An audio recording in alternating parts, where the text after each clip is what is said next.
Well, hi and welcome. Jonathan Foust here, and welcome to this webcast. I am delighted you are here. Um, got a talk I think you will find helpful. I was just reviewing it and I found it helpful.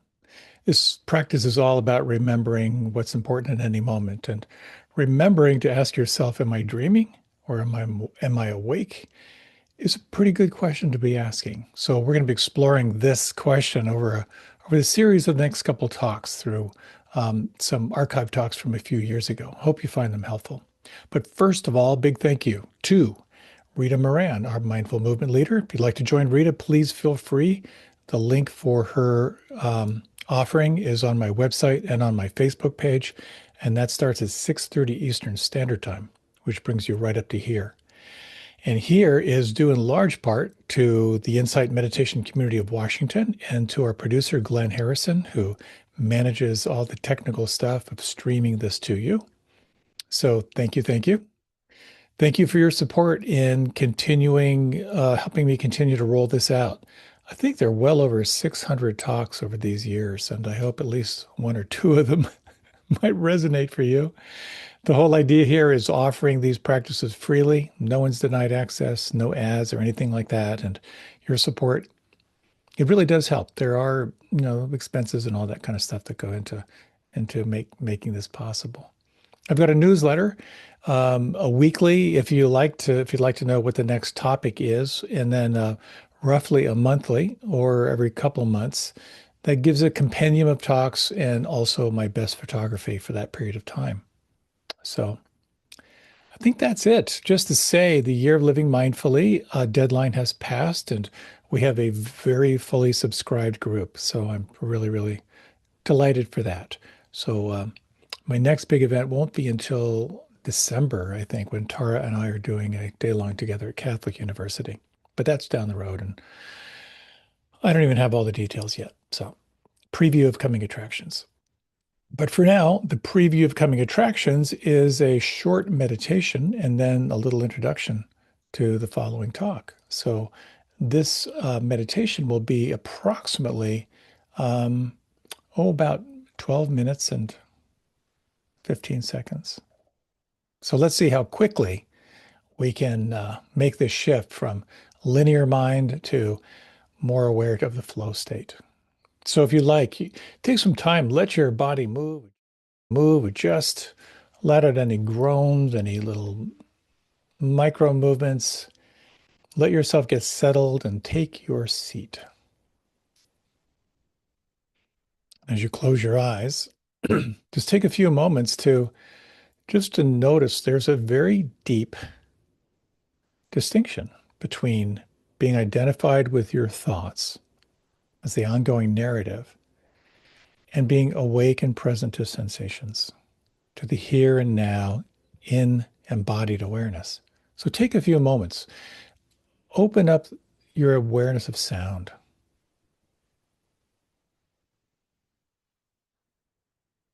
Notice all the sounds around you.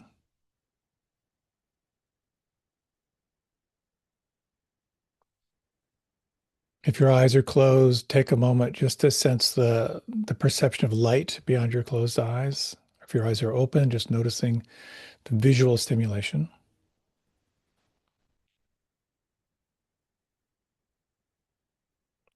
And acknowledging the doorway of touch, kind of externally, the air against your skin.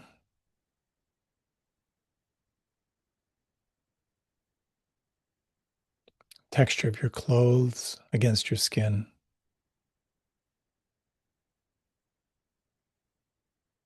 And internally, any sense of unpleasant sensations, any tightness, or discomfort, any sense of ease or free-flowing feeling inside.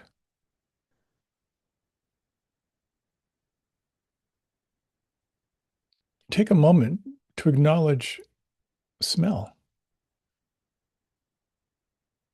just to acknowledge taste. And you might take a moment just to sense how active the brain is as a computer, taking all this raw sensory data and making sense of it, locating it in space, evaluating, ensuring that you're safe. All of this is happening automatically.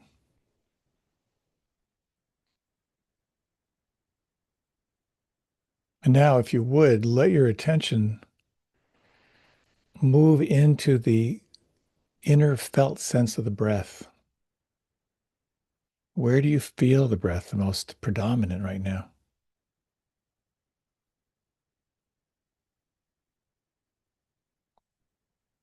Let your breath be free flowing, effortless.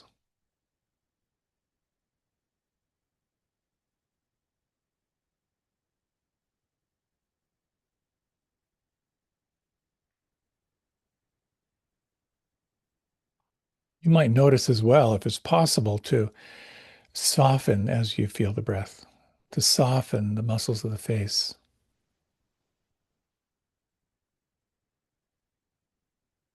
Could you relax the tongue, the inside of the mouth?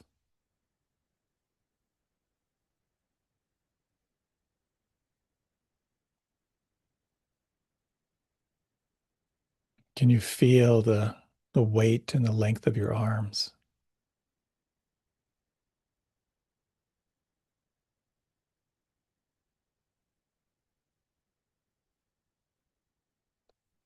And just simply notice this distinction between being identified with your thinking and feeling a connection to aliveness for the next few minutes. Just let the breath be in the foreground of your attention.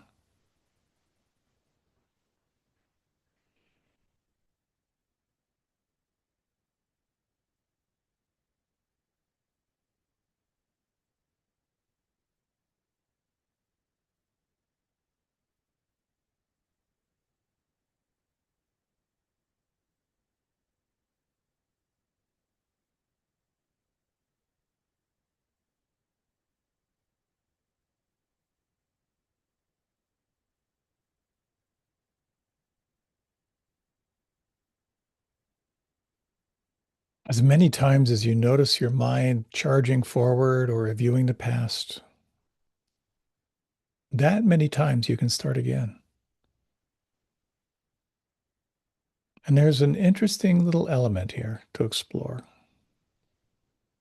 a particular moment in your practice, and that is that moment when you wake up realizing that you're lost in thought.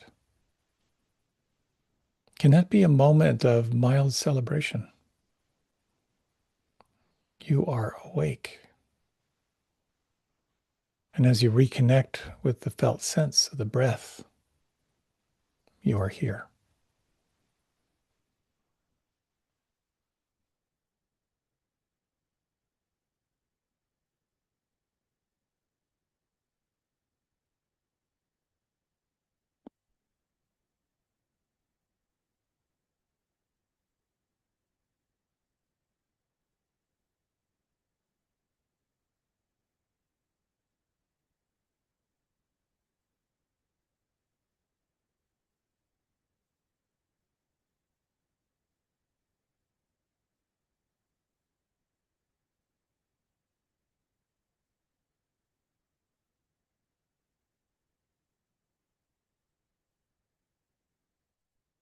You may find as you continue to re-arrive and relax that you become more aware of awareness itself, this quality of the observer, the witness, recognizing the streams of sensation, the streams of mood, the streams of thought, and the streams of different states in all that is changing, sensing what it is that is aware of change.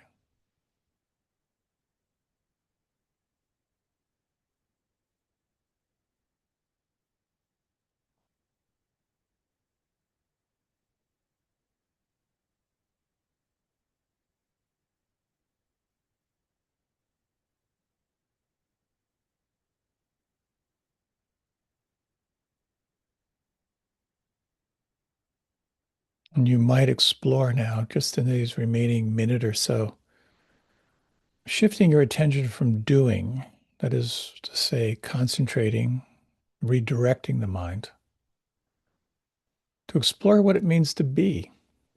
Is it possible to be awake and aware and at the same time allow your experience to unfold all by itself?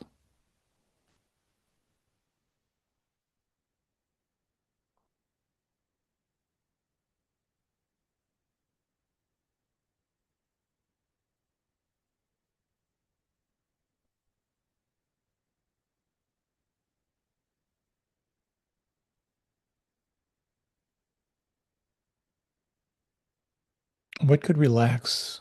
What could let go right now?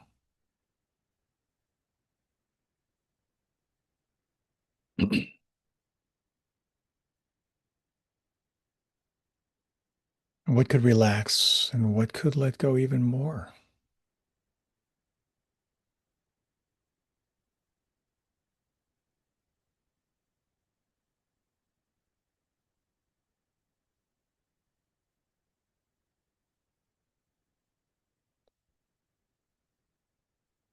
If you like now, you can deepen your breath. Notice the space around you, the sounds, and sense what may have shifted in these minutes of turning your awareness inward.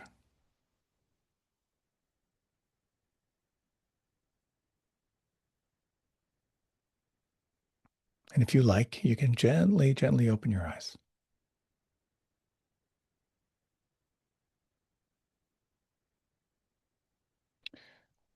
And welcome. I just came from a week-long silent retreat, and one of my observations was that my attention is either in one of two places. It's either lost in this world of thinking, kind of the hallucinations of the mind, creating stories, reviewing the past, or I'm actually awake in the senses. In this practice, the doorway to the present moment lies in training yourself to be deeply immersed in embodied awareness. That's the nature of this following talk on Am I Dreaming? Thoughts on Thinking, Part 1. I hope you enjoy. So many blessings in your practice.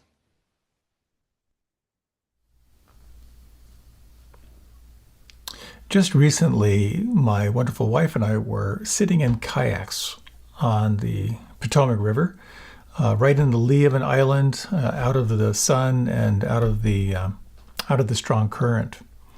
And as we were just sort of hanging out, mostly in silence, just kind of enjoying the space, this horn on the Maryland side of the river was sounding again and again and again. And it did it over many, many, many minutes, and none of us commented on it. But then later, as it was continuing on, it would go like repeatedly, and then there'd be some silence, and then it would start again. And it was an interesting sound. It was kind of far away, but because of the water, you could hear it pretty well. And I said to Tara, I said, it's really interesting to see the stories that my mind makes up about that horn. So I'm pretty convinced that someone was walking with their family along the trails along the Potomac, and their 6-year-old wandered off, and they can't find him, so they're sounding the car horn so the kid can use the sound as a way of getting back to the car. And she said, well, no, actually, I think that it's a kid's party, and someone had a vuvuzela, the plastic horns that they use at soccer games, and so some kid's just going nuts on the horn. And I said, well, that might be it, but I was actually pretty convinced at first that it was some kind of an Indian festival, and they were sounding the conch. And we went on and on with different iterations of the stories that we were making up about this mysterious sound. And what's so interesting is watching how the mind is a story manufacturing machine. You know, who was right? We have no idea. But it was really fun to watch the stories come up. I'd like to share some thoughts on thinking. There's a question that you can ask yourself. If you've ever sat with Tara, she asks this question a lot, where you're sitting and you can ask yourself, am I dreaming? It's a very powerful question. How much of our life are we caught in a dream or a trance? And how much are we actually present? And what is the role of thinking anyway? So what I'd like to talk about in 4 parts. First is exploring what are the most direct, powerful questions you can ask yourself. Very, very cathartic question that starts to reveal what you are and what you aren't. I'd like to explore also how do we begin to break our reliance on thoughts as the platform for self-identification. And third, I'd like to get kind of hands-on with some essential strategies. Like, what are the basic strategies that can help you to sever your identification with thinking and thereby open up the possibility of what we could call the Buddhi mind, the awakened mind, the intuitive mind. And then fourth, if we have time, to talk about some of the really nice thoughts of love and compassion, and how you can work those in your life and in your practice. So it's been said that there are 2 fundamental questions. And this was asked by Ramana Maharshi, who had a very, very powerful early life experience, awakening experience. And his entire life was essentially teaching about inquiry meditation, reflecting on powerful questions that reveal your true nature.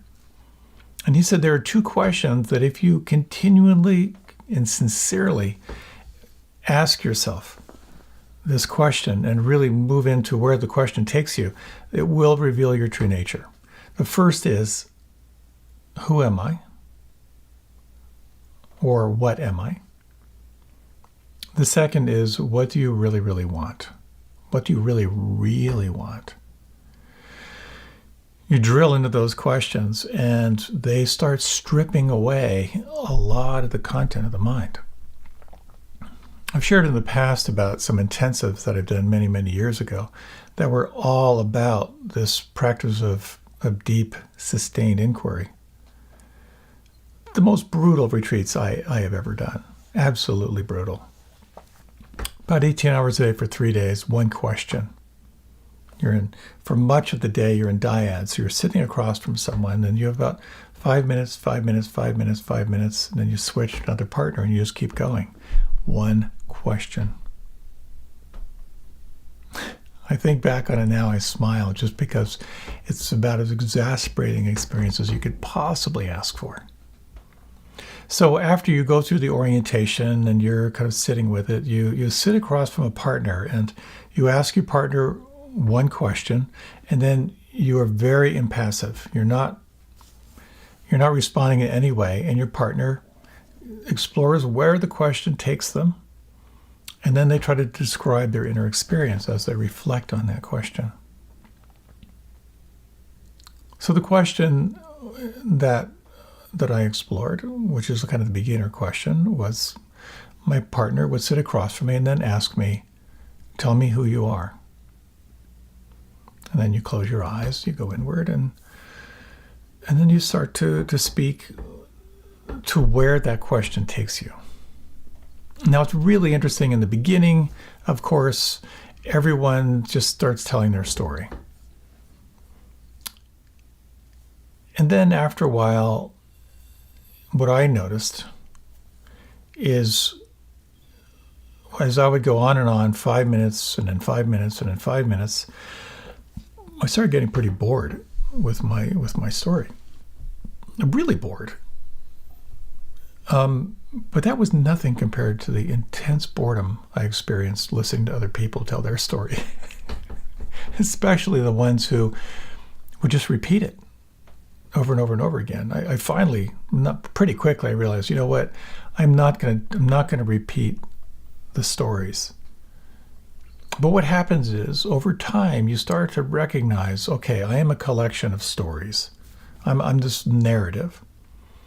I'm also have a body, and the body has sensations.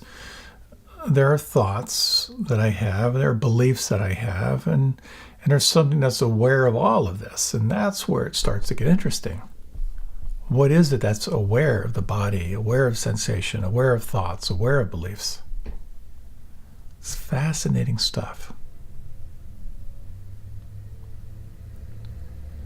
So a short reflection.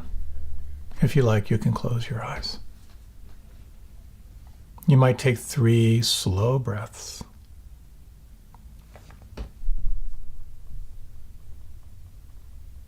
And if you would, in your own way, let yourself get curious about where this question takes you.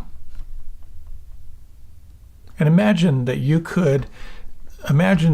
let's just say that you could share what arises for you out loud. If no one's around, you could actually speak it aloud, but you could just imagine yourself responding to this question. Who are you?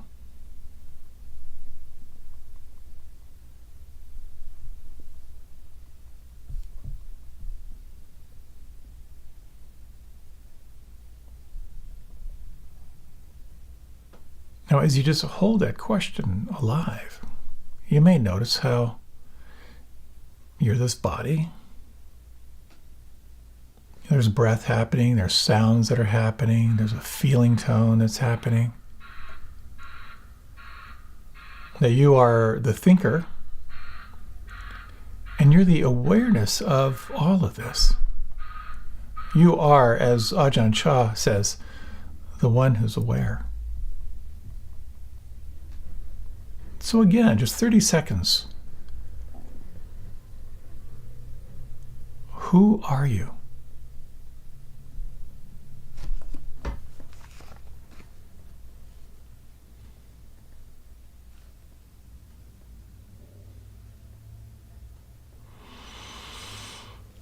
As you're ready, you might deepen your breath.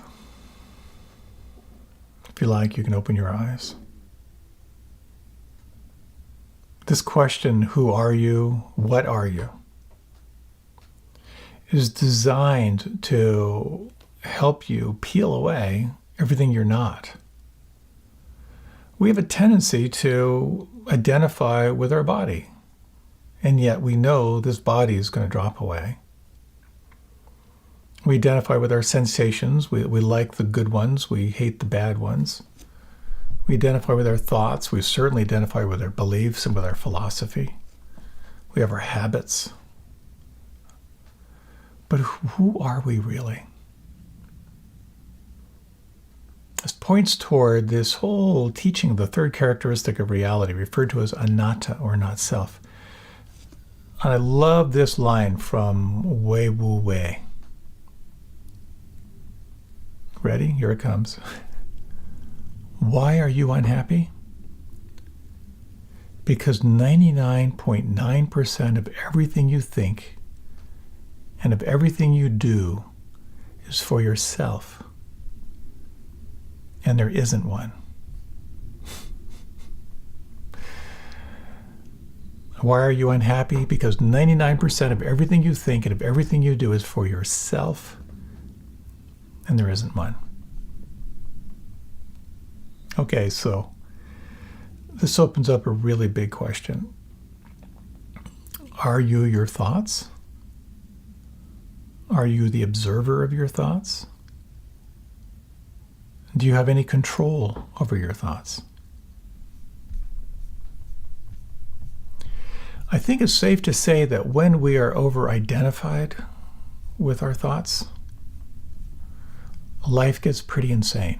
Because the mind is pretty crazy. So it's time for my annual, maybe every 2 years, but I usually share this once a year. This is Dave Barry, who has a very profound description of what is referred to as in Pali as papancha, or the proliferation of random firing thoughts. I'm in an airplane, strapped into my seat, no way to escape. For an hour, we've been taxiing around Miami International Airport while lightning tries to hit us. Earlier, I was hoping that the plane might at some point actually take off and fly to our intended destination, but now I'm starting to root for the lightning, because a direct strike might silence the two women sitting in front of me. There's only one empty seat between them, but they're speaking at a decibel level that would be appropriate if one of them was in Cleveland. Also, they have Blithever's disease, which occurs when there's no filter attached to the brain, so that every thought the victim has, no matter how minor, comes blurting right out. This means that the rest of us passengers are being treated to a repartee such as, "First woman, I prefer a window seat." "Oh, not me, I always prefer an aisle seat." "That's just like my son. He lives in New Jersey and he also prefers an aisle seat." "My sister-in-law works for a dentist in New Jersey. He's an excellent dentist, but he can't pronounce his R's. He says, 'I'm afraid you need a root canal.' My brother-in-law just had that root canal. He was bleeding all over his new car, one of those Japanese ones, a Lexus. I prefer a Buick, but let me tell you, this insurance, who can afford it?" "I have a brother in the insurance business with angina. He prefers a window seat." "Oh, not me. I always prefer an aisle seat. Now my daughter..." And so it has gone, for one solid hour, a live broadcast of random neural firings. The harder I try to ignore it, the more my brain focuses on it. But it could be worse. I could be the flight attendant. The story goes on, but I think that pretty much says it all. Papancha is the proliferation of thinking. It's the mind just generating content. Now, it's kind of easy to sit there and laugh at someone, but of course, our minds do exactly the same thing. It's just crazy what the mind does. And I've always, I've shared this many times, but mindfulness is like looking at your web browser. You look back at all the things, different things you clicked on, and it's crazy. As I've shared before, I start off researching a quote for a talk, and 15 clicks later, I'm watching bear wrestling in Siberia. This is what the mind does. And the question becomes, do we have any control over it? Some would say no. Others say, well, yeah, actually, you do have some directive function here. And probably one of the simplest ways to look at it is it's kind of two tracks, one or the other. You may explore how when you are in your narrative or your story, chances are you are disconnected from the senses, from the body. When you are directly connected to the senses, you are either not identified or less identified with the narrative aspect of the mind. So, again, Zen pop quiz, if you would, if you can just close your eyes for a little bit. And if you would, let your attention explore what it's like to feel the space or the volume in your right thumb. Can you imagine the volume or the space inside your right thumb?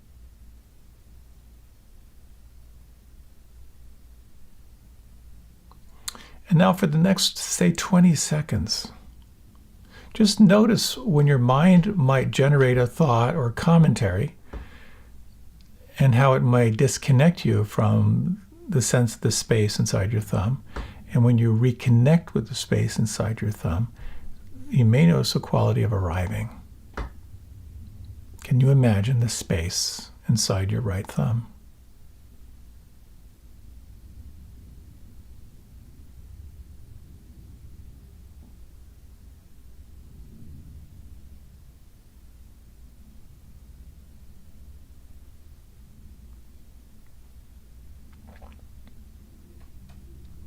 Ten more seconds.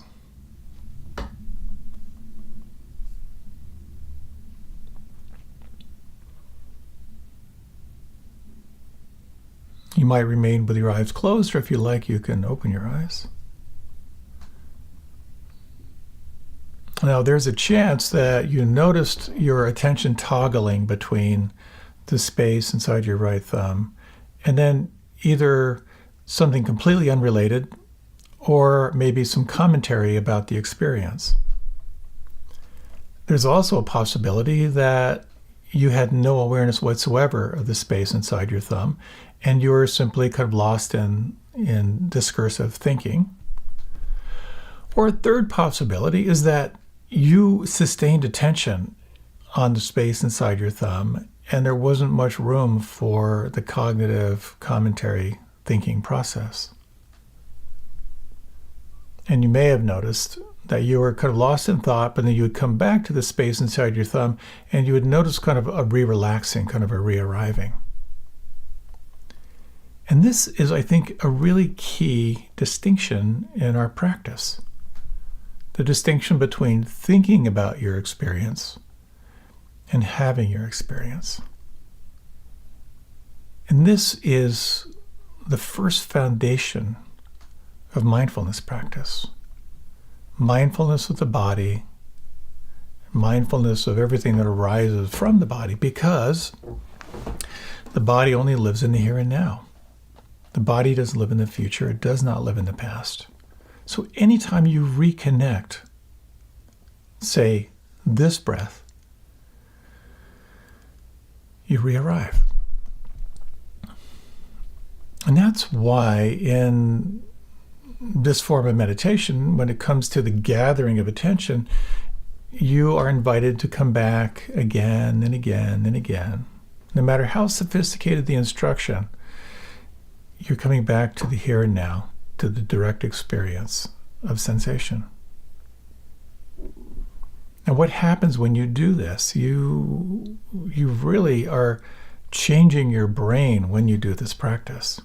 You are building up gray matter when you do this practice. It's one thing to focus, but anytime you choose a focus and you refocus, you are developing and laying down new tracks in your brain. It's a fascinating thing how it works. So we have the discursive mind. We have kind of the narrative, the commentary that's kind of like pretty much spending all of its time trying to keep a cohesive narrative going that makes sense. And then we have this other realm of little intuitive flashes of insight. I got sucked into playing Wordle on the New York Times. So I've got two friends and we share our Wordle results. And just recently I was working on my Wordle thing and I was staring at the grid for a really long time. I had I, D, and Y. And the D and Y were at the fourth and fifth place. The I was somewhere else. I could not figure this thing out. I think I was at like the fourth level, so there weren't that many words, any letters left. And I just thought, forget it. So I kind of closed it up. I went for a swim, and when I came back, I sat down and I knew the word, giddy. So how does that happen? I was focused on this game. I completely forgot about it. I sat down. The answer was right there. This is part of the brilliant function of the mind and the mystery of the mind. If you've ever wondered where something was and then you forget about it and you realize where you left it, or when you're on meditation, when you're meditating and you start having some insights. That is to say, you start seeing things outside your normal point of view, your normal perspective. Now, what is it that creates an insight? I've talked about this a lot. It's a point of fascination for me. I've noticed that insights are kind of like lottery tickets, as they say. You have to be present to win. It's only when I'm deeply, deeply present that I'll experience some new thing outside my linear mind. And primarily, it's about shifting my state from trying to figure it out to more of a receptive, kind of intuitive state. We can't make intuition happen, but we can set the appropriate stage and the ideal conditions. So simply by remembering the here and now in the senses, you make a shift from over-identification with thinking. It's like all things, it's so simple, just not easy.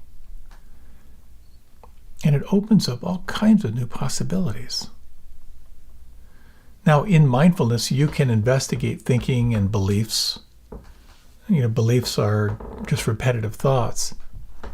And we'll explore a little bit more of that down the road. But what I'd like to share with you with the time I have remaining, got a little bit of time remaining, is some of the practical ways that you can develop this capacity to move from identification with thinking to the awareness of thinking and to the possibility of insight.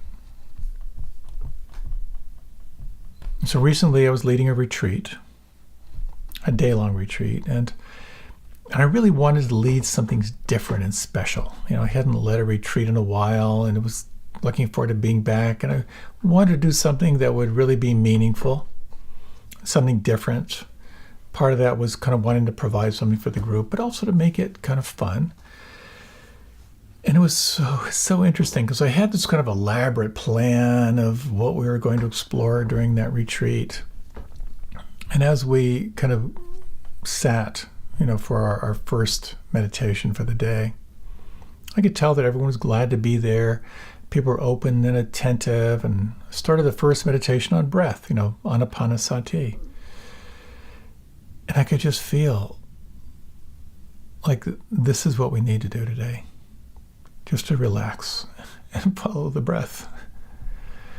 My sophisticated plans for the retreat kind of all went out the window because there was just this reminder of this is the practice. Arrive again and again in the here and now. Steep yourself in the here and now. This is the practice.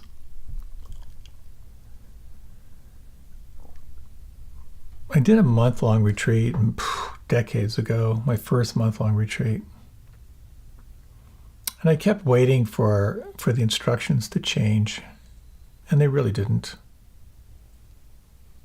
And I began to realize how every time I would engage into meditation, I was doing the same technique, and yet I was different every time. So much changed for me over the course of that month by doing these essential practices. So I'd like to lead just a little bit of experience with you and to kind of refresh some of the essentials. If you like, you can close your eyes.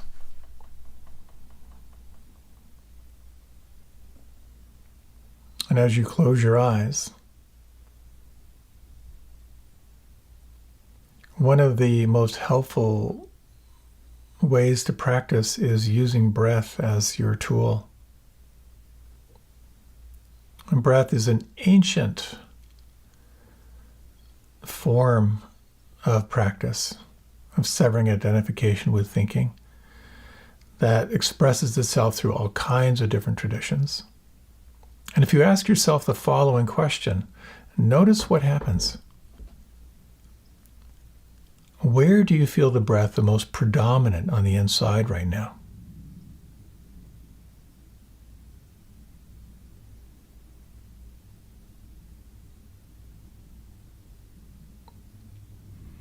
If you do this ancient breathing technique, it's gone through many, many names.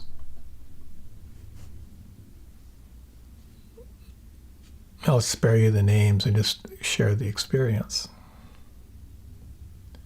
On the next inhalation, if you breathe into the count of 4,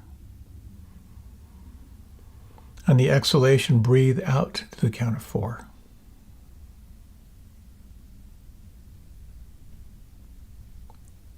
Breathing in to the count of 4.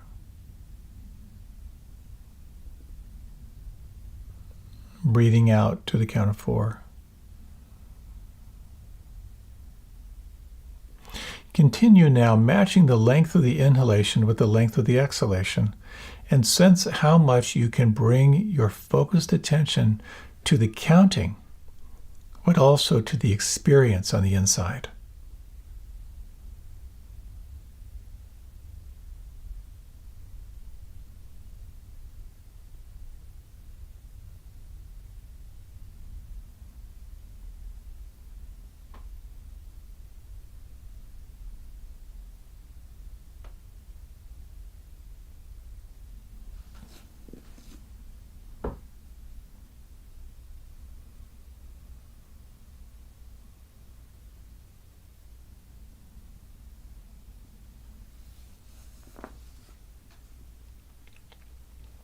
Notice how when the mind comes in with a narrative or commentary, you have the option to just sever it and come right back to wherever you left off, counting the length of the inhalation and the length of the exhalation.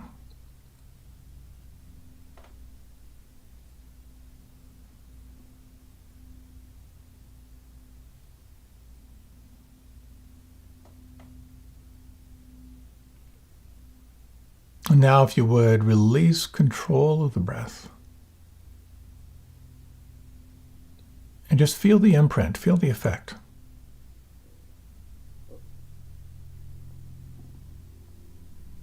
Has anything shifted over the course of just these minutes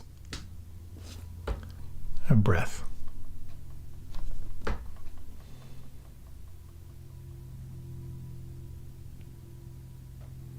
Now, there are a few things that happen with mindfulness of the breath. In this case, controlled breathing. You're giving the mind a job to do. You're taking this mind, this ADDHD mind, and you're saying, I'm going to throw a stick for you. And here's the stick. Count to 4 on the inhalation, count to 4 on the exhalation. So mind's got a job to do. Now, when you do that, this falls into the category of shamatha, or calming practices. It actually calms the mind when you do that. Paradoxical, because I think of concentration as work, but actually getting focused is actually calming and absorbing. So that's one thing that occurs when you're paying attention to controlled breathing. The second thing is you're changing your physiology. How you breathe directly affects how you feel. When you're upset, chances are your breath is ragged, shallow. When your breath is smooth and easy and regular, chances are you've regulated your nervous system in a way that you feel more present and more aware. Sometimes I just use the mantra 3 breaths as a way to kind of break my thought pattern. Just 3 breaths. And oftentimes I'll just add a little exhalation on the exhalation. So again, let's try it right now. 3 breaths, relaxing on the exhalation. Just notice what happens.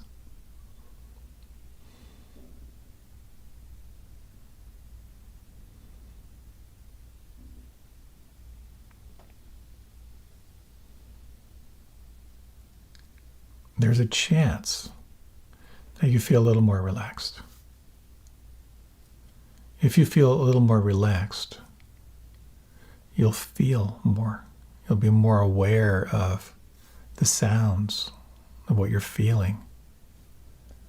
You can even become more aware of the thought patterns that are occurring, to be able to name or label thoughts, which we'll get to in a little bit. So, Controlled breathing is very, very powerful.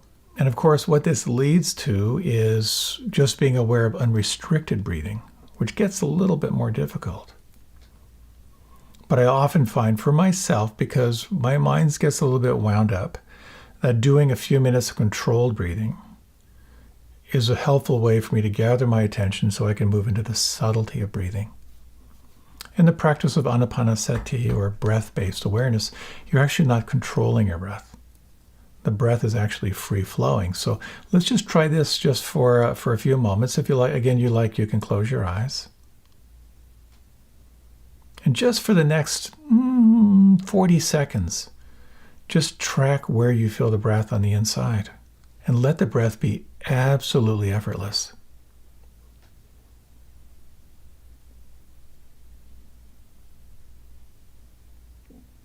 How intimately can you feel it?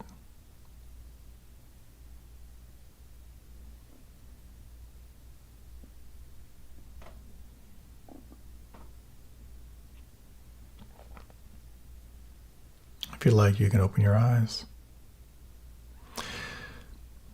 People in the past have told me how much they love yoga and how much they hate meditation. Part of why they love yoga is that it's a lot easier to stay in contact with the here and now when you are trying to hang on in a yoga posture, for example. But it's really important, a very skillful thing in your practice.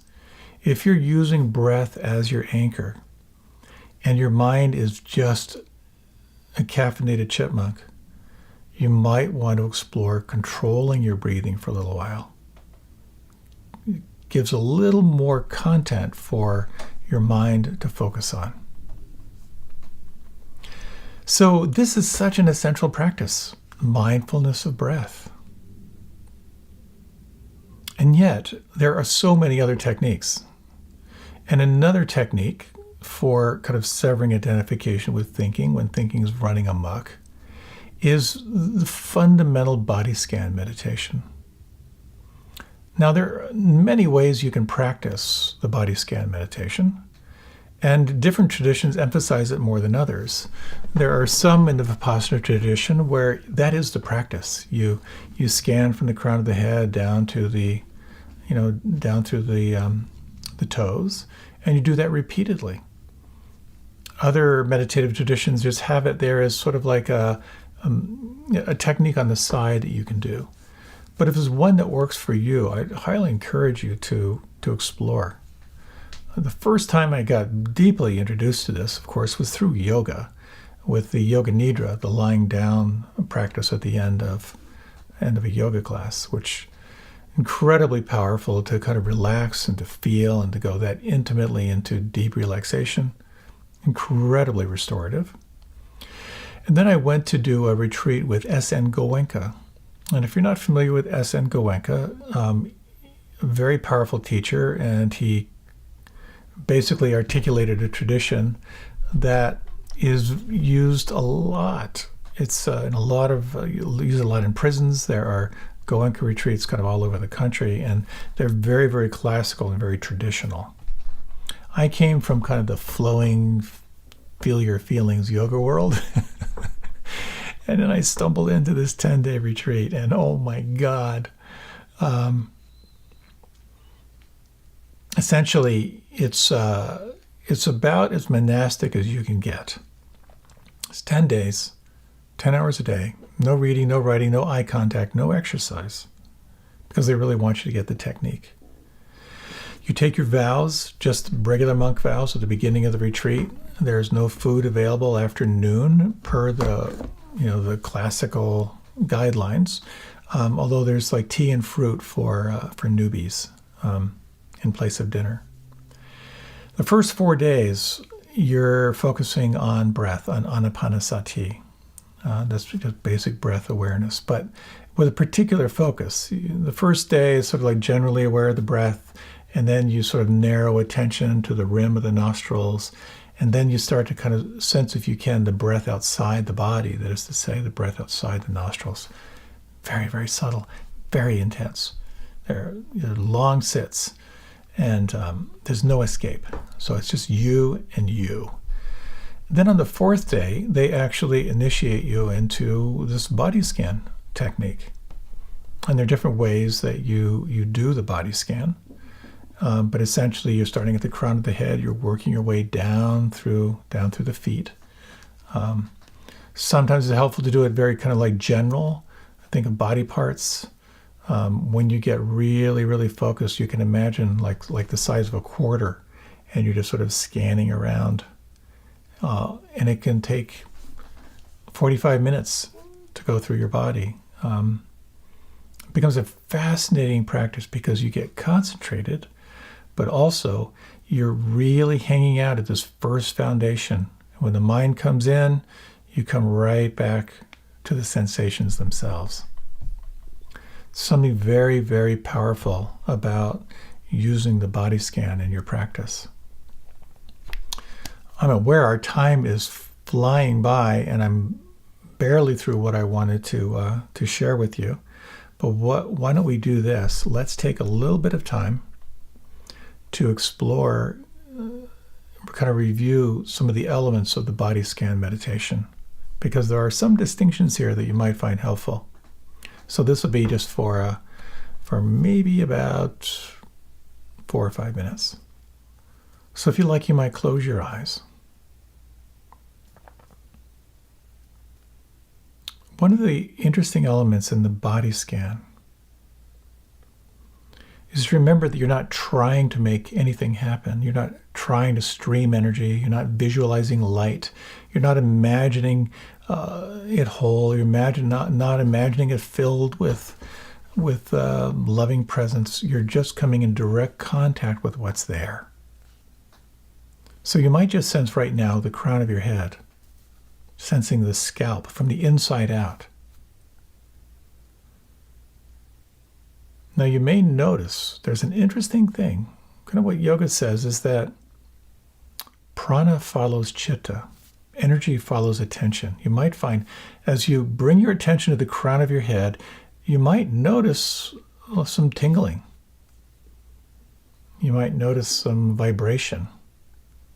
Because as the attention flows there, you'll have this awareness of heightened energy sometimes. Now you might imagine that felt sense of the crown of the head now flowing down over your forehead, sensing from the inside out, the forehead, and the muscles around the eyes. And how intimately can you explore or examine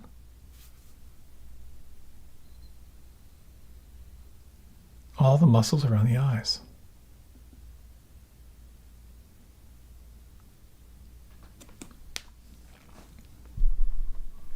Letting your attention now move to the back of your skull.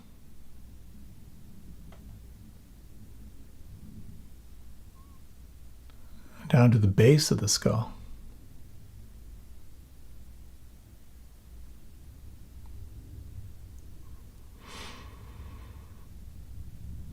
Feeling from the inside out the muscles of your face. And as you sustain attention here, you may notice any subtle holding, any subtle tensions. And you may notice perhaps some relaxation, some flow of energy.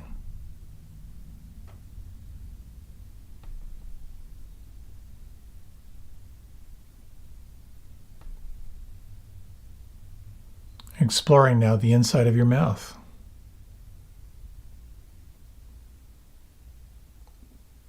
The mind may come in with a commentary, but the primary attention is to come back to the sensations right now on the inside of your mouth.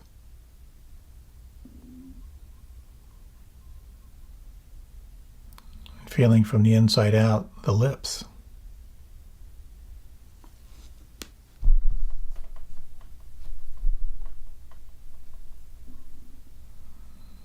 Feeling from the inside the tongue, the root of the tongue.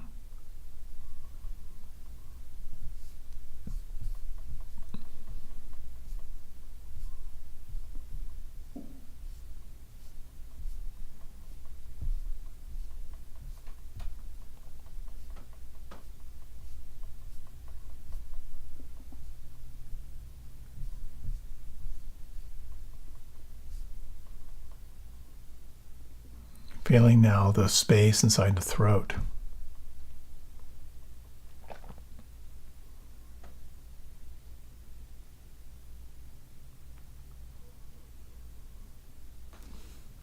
Take a few moments now. You might let your awareness just generally flow through the body from the inside out. How intimately can you make contact with the aliveness of sensation and feeling?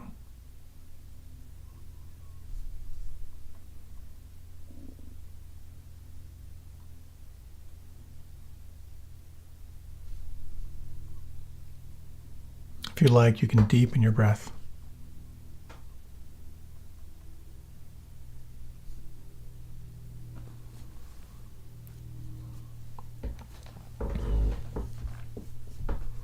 You might ask yourself, right now, am I dreaming?